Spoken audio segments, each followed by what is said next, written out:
மார்கழி கனவு 30 நாள் 30 பாடல். இன்னைக்கு 16வது பாட்டு.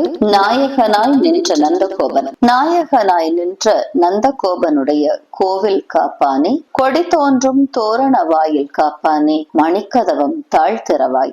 ஆயர் சிறுமியரோமுக்கு அரைப்பறை மாயன் மணிவண்ணன், நின்னலே வாய் நேர்ந்தான் தூயமோய் வந்தோம் துயிலெழுப்ப பாடுவான். வாயால் முன்னம் மாற்றாதேயம்மா, நீ நேய நிலை கதவம் நீக்கலோர் எம்பாவாய். யாராவது நம்ம கிட்ட வந்து எதிர்மறையா சொல்லிருவாங்களோ அப்படின்னு அவங்க கிட்டயே ரொம்ப நாசூக்கா இப்படி செய்யலாமே அப்படின்னு சொல்ற மாதிரி இந்த பாட்டு அமைஞ்சிருக்கு. கொடி தோரணம் எல்லாம் கட்டி இருக்கிற நந்தகோபனோட அழகான மாளிகைய காவல் காக்கிற காவலனே, ஆயர் குலத்துல இருந்த சின்ன பெண்களா நாங்க எல்லாரும் வந்திருக்கோம், கொஞ்சம் கதவை திறங்களேன். எப்பவுமே பல லீலைகளை செய்யற கருப்பு நிறக்கண்ணன் எங்களுக்கு முரசு ஒண்ணு தரேன்னு சொல்லியிருக்கான், அதை வாங்கிட்டு போகதான் வந்திருக்கோம். அப்படியே அவனை எழுப்பி கொஞ்சம் பாட்டு பாட போறோம், கதவை திறக்க மட்டும் முடியாதுன்னு சொல்லிடாதீங்க. நம்ம சொல்ற ஒவ்வொரு சொற்களும் ஒரு மனுஷனுக்கு எவ்வளவு முக்கியம் அப்படின்னு ஆண்டாள் இந்த பாட்டு மூலமா எல்லாத்துக்கும் சொல்றா.